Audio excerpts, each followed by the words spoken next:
vais me présenter. Je m'appelle Julien Pruzès, je suis photographe et retoucheur. Alors ça siffle un peu. Hop. Ouais. Et donc je suis photographe et retoucheur. Ça me permet de pouvoir réaliser les images du début jusqu'à la fin. On peut voir en fait comme un créateur d'images. Ça c'est quelque chose de très important. Je vais vous montrer après tout à l'heure parce que ça va m'ouvrir en fait le champ de l'imaginaire. Je vais pouvoir créer exactement ce que je veux, ce que j'ai en tête et ce que j'ai pu même mettre à plat en concept. Donc je vais gérer, on va réaliser du concept, de la prise de vue jusqu'à la post-production. Et ça c'est quelque chose qui me plaît énormément. La lumière. Pour moi c'est quelque chose de magique. Et ça c'est vraiment quelque chose que je voudrais, s'il y a un seul mot sur lequel j'aimerais que vous repartiez de cette conférence, c'est vraiment de se dire la lumière c'est juste magique. Parce que je vais vous expliquer en fait comment moi je vois cette analogie. J'ai toujours rêvé de faire de la peinture, mais je suis un cancre en peinture, c'est une catastrophe. L'idée en fait c'est que le peintre commence avec une feuille blanche, un tableau blanc, un canevas blanc, et avec ses pinceaux il va créer la lumière. En photographie, on va commencer en fait d'une feuille noire. Et je vais vous la montrer tout à l'heure parce que la première photo que je fais en studio, c'est toujours une photo noire. Et c'est super important, philosophiquement parlant, en fait, de commencer par cette image parce qu'on comprend qu'on commence de rien. Et c'est nous qui allons dessiner la lumière sur notre cadre. Mes lampes sont mes pinceaux. Et ça, c'est quelque chose, quand on le conçoit comme ça, qui est magique parce qu'en fait, on peut tout faire. C'est à l'infini. Aujourd'hui, en fait, on peut se dire « Oh, mais on dirait qu'en fin de compte, toutes les photographies ont déjà été faites. » Non. Parce que aujourd'hui, je vais m'inspirer autant des photographes, autant des peintres. Pour moi, c'est la même source d'inspiration. Et quand vous voyez les peintures qui ont été faites des centaines d'années avant nous, vous vous dites « Mais il y a tellement de choses encore à faire, tellement de choses encore à apprendre que c'est à l'infini. » Aujourd'hui, je vais vous présenter des choses qui parfois vont peut-être vous paraître complexes, mais c'est volontaire. Certaines personnes vont vous présenter la lumière de la manière facile. Moi, je veux vous inciter à aller au-delà et d'essayer de comprendre et de rentrer vraiment dans la science de la lumière. Parce que pour moi, c'est ce qui nous permet de comprendre la magie de la lumière. 3 concepts. Quand on est en studio, la lumière, on va la gérer avec 3 paramètres. C'est bizarre, ça va rappeler quelque chose. En photographie, on règle notre exposition avec combien de paramètres? 3 paramètres. Il y a toujours cette notion de triangle en fait en photographie. Pareil dans la composition. En lumière, 3 paramètres. On va travailler sur la distance, on va travailler sur la direction et on va travailler sur la forme. La distance va nous permettre de gérer le dégradé. La direction va nous permettre de positionner les ombres. La forme va nous permettre de choisir la taille de la pénombre. Et ça, c'est super important parce que en comprenant ça et en faisant des analogies, ça va vous ouvrir en fait un champ infini pour créer. Et autant certaines personnes vont vous dire que la photographie doit aller vite. Moi, je suis connu pour être en studio pour être une tortue. Quand je rentre en studio, quand je crée ma lumière, je peux mettre jusqu'à 4 heures pour la créer. Mais sans la modèle. La modèle arrive quand je suis prêt. Quand la modèle rentre en fait en séance, après, c'est 5-10 minutes, pas plus. On va travailler sur les expressions, on va travailler sur le premier sentiment, on va travailler vraiment sur le vif. Mais je ne veux pas l'embêter avec la technique. Mais la technique, moi, je kiffe. C'est ce qui me fait vibrer en fait. C'est le fait de comprendre comment toute la lumière en fait s'est créée qui me fait vibrer. Et c'est ça qui fait que quand je suis en studio, cette passion, c'est parce qu'en fait ça devient un jeu en studio. Et je vais vous montrer en fait aujourd'hui peut-être quelque chose que vous n'avez peut-être pas eu l'habitude de voir. Et on va jouer vraiment au pinceau. Je vais vous faire une petite analogie au point de vue de la lumière. Et vous allez comprendre en fait que il faut toujours avoir un élément de comparaison pour bien comprendre comment fonctionne la lumière. Je vais vous donner un exemple. Vous faites une photo de groupe en fait en extérieur. Est-ce que vous avez déjà remarqué que si vous faites cette photo de groupe en extérieur avec la lumière du soleil, il n'y a strictement aucune différence d'exposition sur tous les visages des personnes de ce groupe. Ils peuvent être 100 personnes, ils peuvent être sur 10 rangées, sur 10 mètres de long de gauche à droite. Il n'y aura strictement aucune différence d'exposition entre les visages. Vous faites la même chose, photo de groupe, par exemple de nuit, mais avec des studios, avec des flashs de studio, pardon. Vous allez rencontrer énormément de problèmes pour avoir une exposition unique sur tous les visages. Imaginez même sur 100 personnes. Même déjà sur 10 personnes, c'est compliqué. Il va falloir jouer avec plusieurs sources de lumière pour pouvoir avoir une exposition homogène. Pourquoi? Quand vous réfléchissez à la lumière, essayez toujours de faire la comparaison avec celle qu'on connaît la mieux, c'est le soleil. Le soleil, en soi, intrinsèquement, c'est une boule de centaines de milliers de kilomètres, je crois, qui se situe à des millions de kilomètres de nous. Le temps que la lumière sorte du soleil et nous atteigne. Sur la surface de la Terre, cette lumière, la quantité de lumière perçue sur même les 40 000 kilomètres, je crois, de diamètre de la Terre, la différence de quantité de lumière est négligeable à l'échelle de la Terre. Ça veut dire que si on voulait en fait recréer la lumière du soleil avec un flash de studio, il faudrait prendre une lampe, la positionner à des dizaines de kilomètres de notre sujet et avoir assez de puissance watts-seconde pour avoir une bonne exposition sur le visage. Réfléchissez à ça. Ça va vous permettre de comprendre la notion de distance et la notion du dégradé. Sur une lumière de soleil, il n'existe pas de dégradé. Quand vous allez travailler en extérieur, en soleil, sans nuages dans le ciel, vous n'aurez jamais aucun dégradé. C'est même quantité de lumière sur des kilomètres. Pensez-y. La forme. Alors non, la direction. On va tous en fait se dire, oh là là, il ne faut jamais photographier en extérieur au zénith, quand le soleil est au zénith, vers 14 heures. Pourquoi? Parce que dans notre habitude, on se dit qu'à cette position-là, les ombres, l'arcade lance des ombres sur les yeux, le nez lance des ombres sur la bouche et le menton et c'est disgracieux pour nous.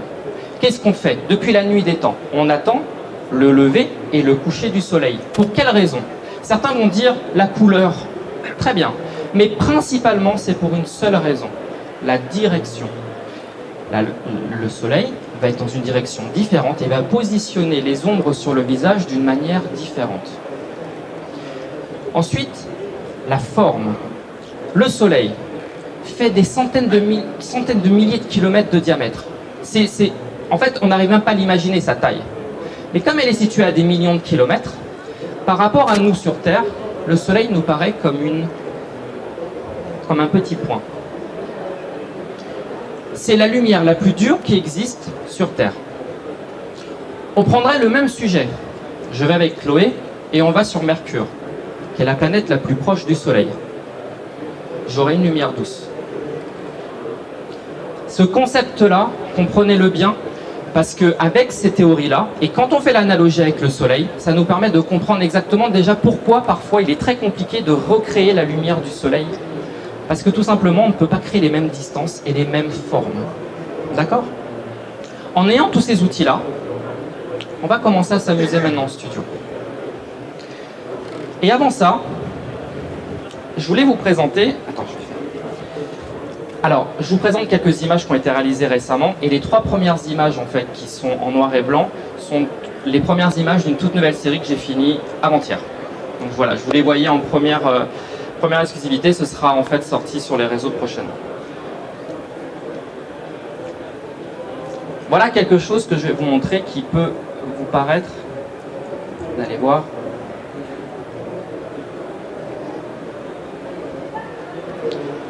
Ça pour moi, c'est la magie. Pourquoi? Parce que ça et ça, c'est mon étude de concept que j'ai livrée en agence. Quand vous parlez en fait à quelqu'un et que vous lui expliquez par des mots, des phrases, comment ça va être, parfois une image vaut 1000 mots. Ça, c'est créé sur Photoshop en quelques minutes, c'est des aplats de couleurs, mais ça me permet en fait exactement de créer les harmonies de couleurs comme en peinture. J'arrive en agence, je montre en fait l'étude, et après, le jeu, pas le problème, le jeu, la magie, c'est d'avoir tous les outils pour recréer quelque chose que j'ai dessiné sur Photoshop en photographie. Et ça, c'est magique. Avec les outils de lumière et ensuite les outils de post-production, vous arrivez à recréer à l'identique. Je vous montre une dernière image dans le même concept.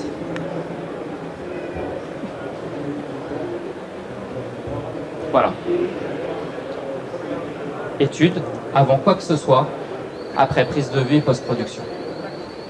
Ça, c'est important. Pourquoi? Parce que ça me permet de me dire, en fin de compte, que c'est à l'infini, l'imaginaire. On peut créer ce qu'on veut. Quand j'arrive sur Photoshop et que je fais mes petits dessins, mais c'est à l'infini, je peux créer tout ce que je veux. Et des fois, on se dit, mais c'est comment je vais faire ça ensuite en photographie? Vous pouvez tout faire. Tout. Par contre, pour pouvoir tout faire, il faut comprendre ce qu'on fait. Et pour comprendre ce qu'on fait, il faut étudier la lumière. Il faut l'étudier. Et c'est pour ça qu'en fait, moi, je vais avoir un discours peut-être un petit peu différent de certaines personnes. Moi, je vous invite à lire, à vous renseigner, à lire surtout les ouvrages faits au cinéma, qui vont parler de la lumière et qui vont vous inciter vraiment à comprendre la science de la lumière, pour aller jusque-là. Alors, aujourd'hui, on ne va pas faire de dessin, d'accord? Mais je vais vous expliquer tous ensemble ce qu'on va essayer de créer. Je veux créer une lumière low-key, c'est-à-dire en fait que l'ensemble de l'image va être assez sombre. Ensuite, je veux créer une lumière où on va créer des ombres marquées, des ombres dures. Alors, non. Capture One. Capture One. Ah, je croyais que tu voulais shooter sur l'iPhone. Ok, Ça arrive. Alors, on va commencer. Quand on commence en studio, ça, c'est une belle bête. Voilà. D2, lampe de studio, c'est avec ça, on fait tout. Ça, qu'est-ce que c'est? C'est mon pinceau. C'est mon pinceau, comprenez-le bien. Quand on achète une lampe, quel est le premier réflexe de tout le monde? Qu'est-ce qu'on fait? Vous allez dans un magasin, la plupart des gens achètent une lampe et achètent le combo lampe softbox. Toujours. On rentre jamais chez soi avec la lampe nue. En règle générale, les gens vont en magasin, vont acheter le D2 avec une softbox. Mais vous savez même pas à côté de quoi vous passez. Le D2 nu, c'est pratiquement ma lumière préférée. Et je vais vous montrer pourquoi. Le D2 nu, sans aucun modificateur. Alors après, un peu plus technique, il y aura des modificateurs qui nous permettront d'être encore plus petits. Mais on va les oublier pour l'instant. Le D2 nu est la lumière la plus dure qui soit. Parce que je ne l'agrandis pas avec un modeleur comme par exemple la Streetbox ou autre. Cette lumière va être ma lumière qui va se rapprocher le plus du soleil, de par sa taille. Comme elle est petite, la source de lumière, c'est, je sais plus, peut-être 10 cm, ça doit être un truc comme ça, 10-12 cm. J'ai un diamètre de 10 cm de source de lumière. Ça, c'est plus doux que ça. Vous voyez bien la différence, tout simplement à cause de la taille. Ça, c'est ce qui se rapproche le plus de la lumière du soleil, de par sa taille. On commence avec ça.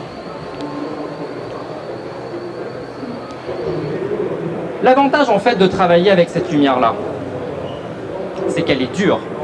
Et comme c'est une lumière, du coup, petite, comme je vous ai expliqué dans le troisième paramètre tout à l'heure, je vais avoir une pénombre courte. C'est-à-dire que je vais avoir une lumière dure et des ombres marquées. Qui dit ombre marquée, dit que je vais pouvoir jouer avec. Le très gros problème de travailler avec des sources douces. Les ombres, à partir d'une certaine taille, sont quasiment annulées. Vous pouvez, et on fera le test tout à l'heure, je peux me mettre devant, mon ombre ne se verra pas. Parce que la source, je peux mettre ma main sera complètement transparente, il n'y aura aucune ombre. Le problème en fait, c'est que quand on a tout le temps l'habitude de travailler avec une softbox, les ombres on ne les voit plus. Et du coup, comme on ne voit plus les ombres, on ne peut plus jouer avec la direction, parce qu'on ne le voit pas bien. Alors qu'avec une lampe comme celle-ci,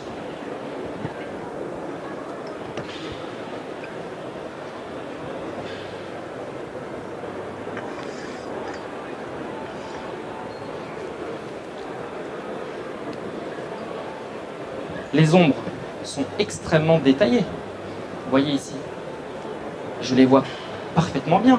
Et regardez,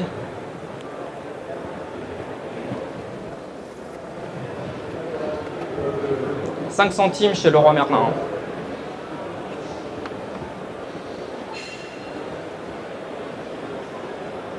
Je crée une ombre.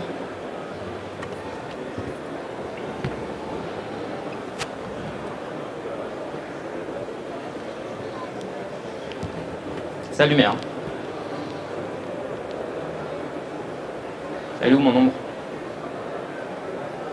Vous voyez comment elle est tellement douce qu'elle est difficile à placer. Regardez.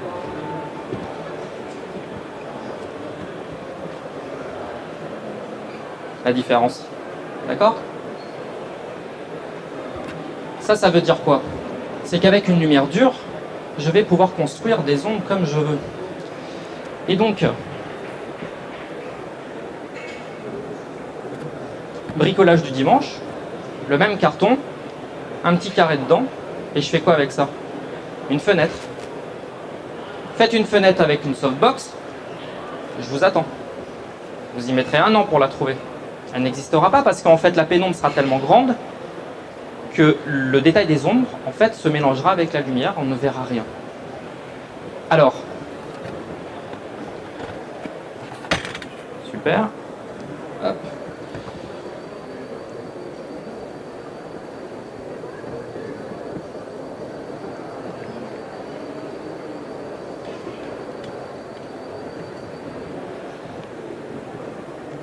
Hop.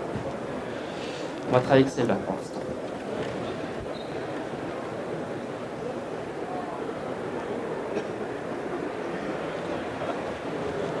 Ma lampe est dure, mais son faisceau est large. D'accord? Une lampe, c'est comme une bougie. Elle s'évase en fait de manière sphérique. Je veux concentrer le faisceau, juste contrôler le faisceau. Ça, c'est la meilleure invention du monde. Un nid d'abeille. C'est quoi un nid d'abeille? Parce qu'il y en a plusieurs en fait qui voient des nids d'abeilles et ils ne comprennent pas exactement à quoi ça fait. Au départ, quand ça n'existait pas, on fabriquait avec du papier un peu cartonné, un tube, mais pour avoir un faisceau qui arrive à 10 degrés, il fallait un tube qui fasse quasiment 2 mètres. Je faisais un tube là, comme ça, 2 mètres. Le fait de découper en nid d'abeille, j'ai le même angle, mais sur une distance plus courte. C'est ça le nid d'abeille. C'est pas plus magique que ça. Et pourtant, c'est super magique. Parce que regardez, là, j'arrose tout. Je suis en train d'envoyer de la lumière partout. Ça, c'est vraiment... Parce que vous avez la grille en fait, que vous pouvez mettre sur le réflecteur. Donc il faut le réflecteur plus la grille. Ça, c'est un truc qui se met directement sur le monobloc. Regardez la différence. Là, j'arrose les jambes, j'arrose tout. Voilà. J'ai un 10 degrés et j'ai un 5 degrés. Un 5 degrés, ce serait l'équivalent d'avoir un tube de 3 mètres. Imaginez en studio comment ce serait. Donc juste ça, ça me permet de pouvoir contrôler mon faisceau. Ma lumière reste identique dans la notion de douceur ou de dureté. Alors, le jeu, ça va être de créer une ombre. Donc si je veux créer une ombre, je dois travailler avec une lumière dure. Ma lumière dure, je l'ai. J'ai rétréci le faisceau pour ne travailler que sur mon petit carton. Je vais créer une ombre juste avec un petit drapeau. Alors, hop, on va positionner la lumière pas trop plongeant.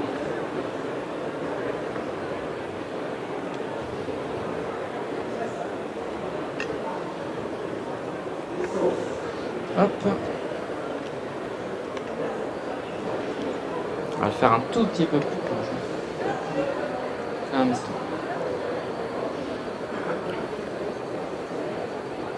Voilà.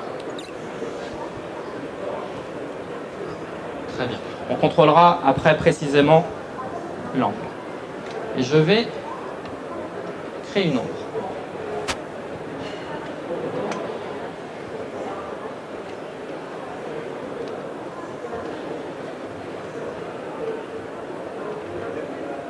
Alors, loi de la physique, qui est toujours le même rapport avec ce que je vous ai expliqué tout à l'heure. Plus on positionne le drapeau loin de la source, plus l'ombre est nette.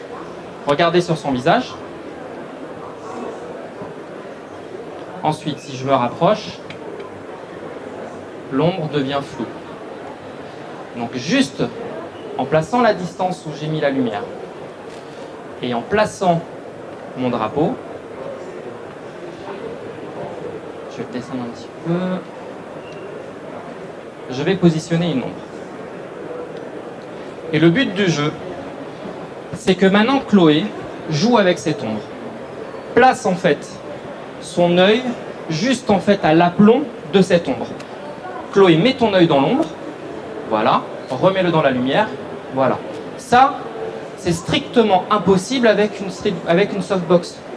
Vous pouvez demander au modèle de se mettre dans la lumière, non pas la... C'est impossible. L'ombre, la pénombre fait la taille du modèle. Et elle pourra tourner, elle ne verra pas. Là, elle le sent d'elle-même. Et donc, du coup, elle devient active dans le shooting. Elle se place elle-même dans la lumière. Et c'est pour ça qu'en fait, avant, dans les shootings style Hollywood, les personnes, en fait, aimaient travailler avec les lumières dures parce qu'elles savaient se positionner elles-mêmes. Très important. Toute cette conférence-là, c'est surtout pour vous réconcilier avec la lumière dure. Comprenez bien. Et je vais vous montrer comment ensuite on enlève ce qu'on n'aime pas de la lumière dure. Alors, très bien. C'est super. On va commencer à faire un shoot comme ça. On va éteindre celle-ci.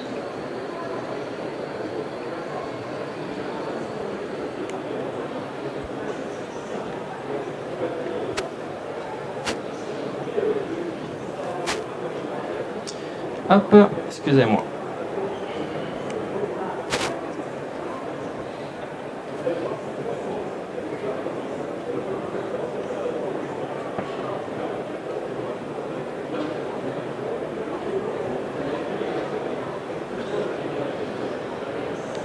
Hop.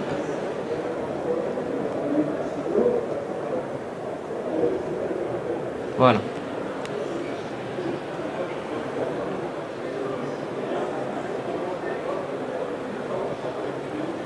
Ok. Alors, on va positionner ça. Pour l'instant, on va trouver notre cadre et on va, pour l'instant, retirer ça. Hop là. Très bien. Alors, Chloé, pour l'instant, tu vas positionner vraiment ton œil à la pointe. Super. Juste à la sortie.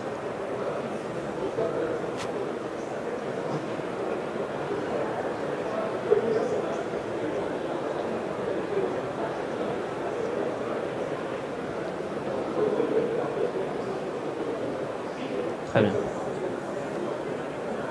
Un tout petit peu. Tourne un petit peu le visage de ce côté-là et mets ton œil, celui-ci, un peu plus dans la lumière. Très bien. Super. Alors, on va se faire comme ça.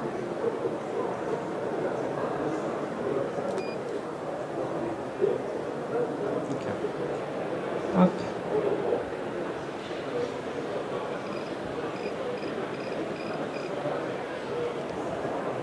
Vas-y.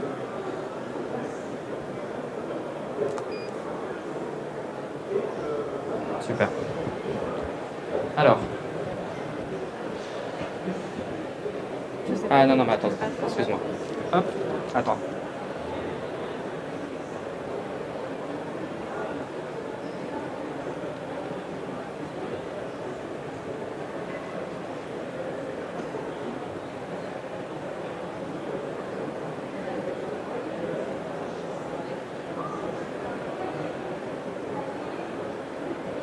Ok, voilà.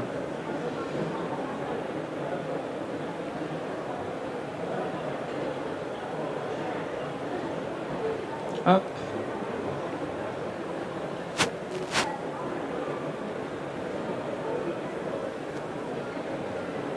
Tu vois, elles étaient montées.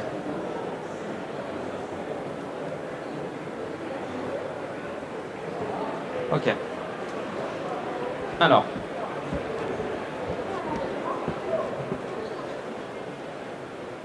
Très bien. On va descendre. Vous voyez, en fait, il y a une fuite de lumière en fait en bas. Alors, on va redescendre un tout petit peu.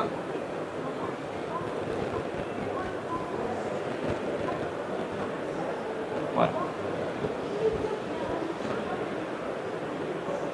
Super.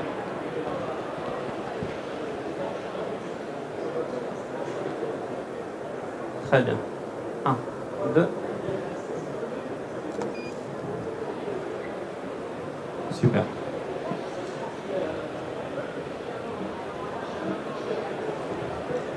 Il faut que tu... attends, il faut que tu sélectionnes l'image en fait, il ne monte pas au bon endroit. Je connais pas tes raccourcis en fait, ça, Ok, alors. Super. Et on va...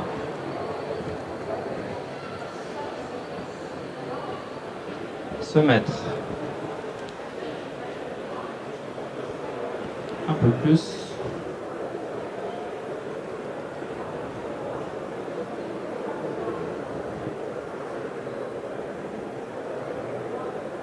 Très bien. Super.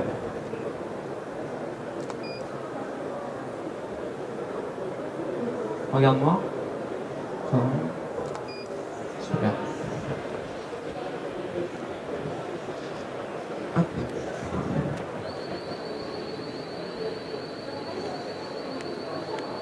Ça c'est top. Ok, je regarde juste.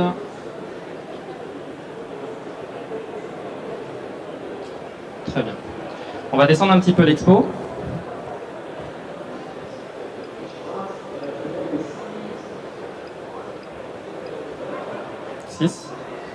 Et on refait. Maintenant, en fait, on va essayer de jouer vraiment à l'aplomb de cette ombre pour vraiment refaire ressortir, vraiment comme si elle venait vraiment venir nous voir. Alors, il faut vraiment que tu essaies d'être sur l'aplomb. Super. Très bien.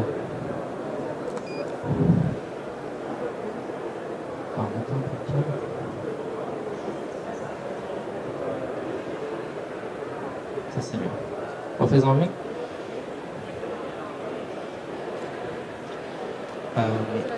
Pourquoi ça ressort du full screen en fait à chaque fois? C'est moi qui ressors parce qu'elles n'arrivent pas toutes seules en fait. En fait, si tu fais juste t'appuies, Ouais. juste avec les flèches, ça la fait. C'est pas dans l'ordre en fait. Ah bon? Alors, fais voir. Ok. On en fait encore une. Super. Essaye de te mettre 20 un petit peu plus au fond du siège. Recule en fait les fesses sur le siège.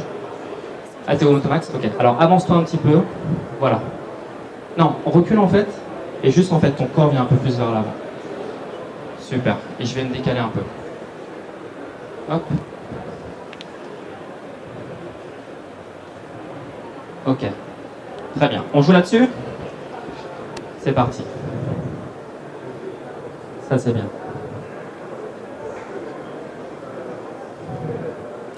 Super.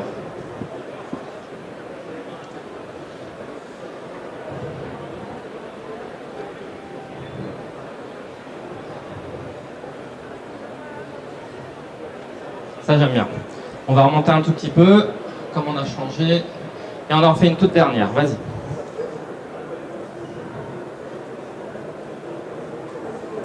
Super. Très bien. Ça, c'est pas mal.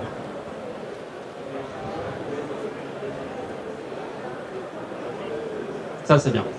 Ok. J'ai positionné mes ombres. J'ai positionné mon cadre, j'ai positionné mon modèle. Le problème, en fait, c'est que beaucoup de personnes, en fait, s'arrêtent là. Et se disent, c'est bien, mais c'est trop dur. Qu'est-ce que je fais avec ça? Et c'est là, en fait, où il y a un petit truc en plus qu'on va pouvoir jouer.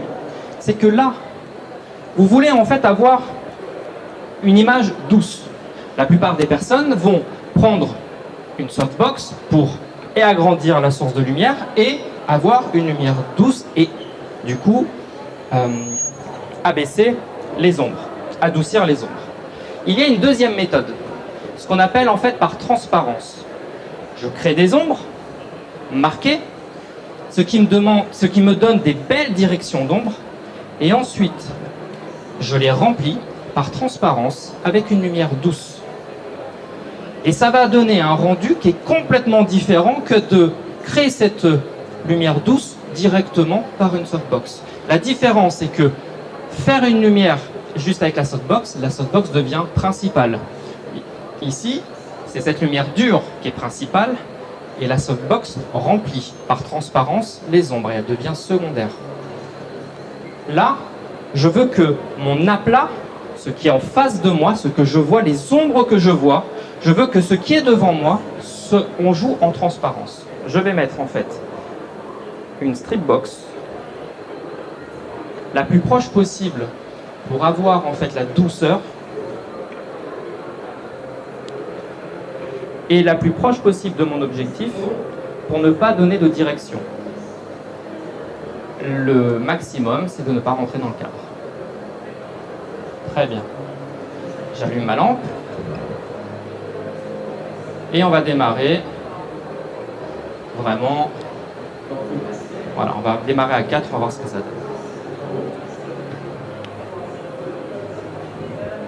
Alors là, je suis devant. Ok. Prête? Super.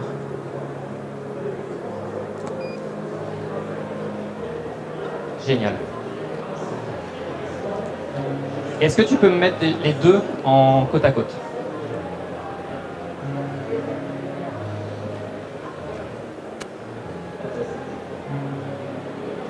Ça, c'est génial. Pourquoi? Parce qu'en fait, j'ai le même dessin d'ombre. Est-ce que vous voyez d'un coup que l'ombre devient en transparence? Et là maintenant, avec ça, je vais gérer la transparence de l'image, la transparence des ombres, juste avec la puissance de mon flash. On va monter de 2 stops. Allez, on va monter juste d'un stop. On fait la même?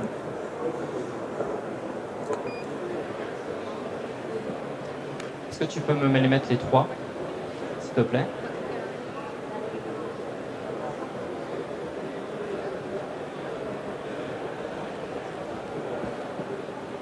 Ok? On va monter encore un peu. Efface-moi en fait la 3e. Enfin, tu ne la mets pas dans la sélection? 5 minutes? Ok. Ah, il y a un Alex qui est derrière, attends. Ok. Super.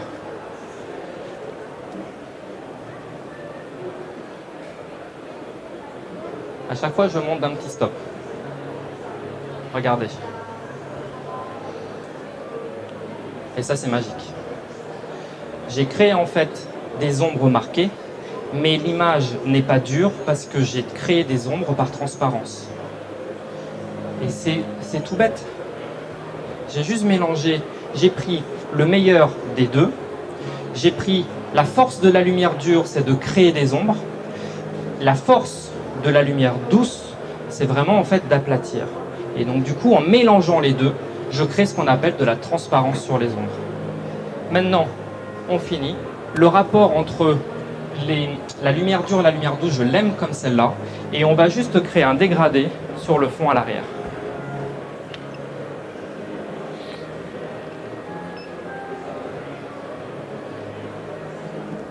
Je me mets juste derrière toi.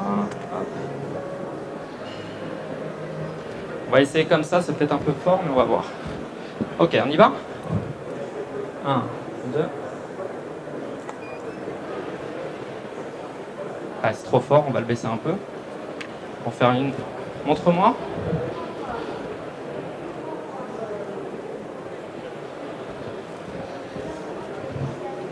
Ouais, trop fort.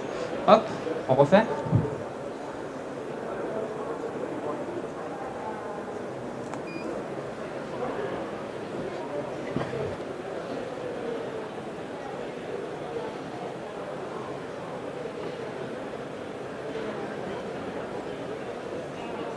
Ça arrive. Bah alors? Elle monte pas? Elle est pas montée, celle-là. Bah attends, on va en déclencher une. Super.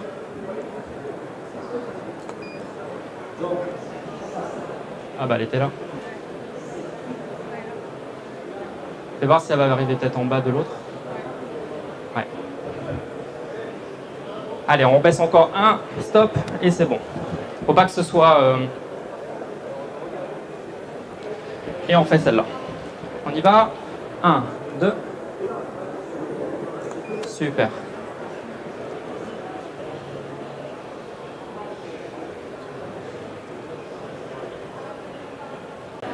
Avec ça, qu'est-ce que je fais? J'ai créé une lumière dure. Ah, si tu veux mettre en avant le GFX, tu peux. Hein. Tu peux faire un zoom. Tiens, vas-y, fais un zoom 100% dessus. Est-ce que vous voyez que le fait de travailler comme ça, je crée des formes d'ombre, mais j'ai toutes les informations disponibles à cause du fait de la transparence que je crée sur les ombres. Les ombres sont là, on les comprend, on les assimile comme dures, mais grâce à la transparence, on enlève ce côté qu'on n'aime pas de la lumière dure. Vous voyez? Et maintenant, juste parce que, reviens en zoom normal fit, juste parce que où est l'élément principal de la lumière? Il est en haut du cadre, contre un fond très sombre. Pour créer en fait un contraste, j'éclaire juste le bas du fond. Pour créer en fait un contraste pareil entre clair ici, sombre là, et un peu plus foncé sur les bras et un peu plus clair. Et ça permet de contraster, ne pas éclairer uniformément en fait le fond. Je fais un contraste aussi sur le fond. Et avec ça, ça fait 3 lumières. Ça c'est quelque chose que vous pouvez acheter à Leroy Merlin, c'est un drapeau qui sert à rien. Mais avec ça, vous pouvez construire toutes les lumières que vous voulez. Je vous remercie beaucoup. Le concours pour gagner un Ah, A1. je sais pas.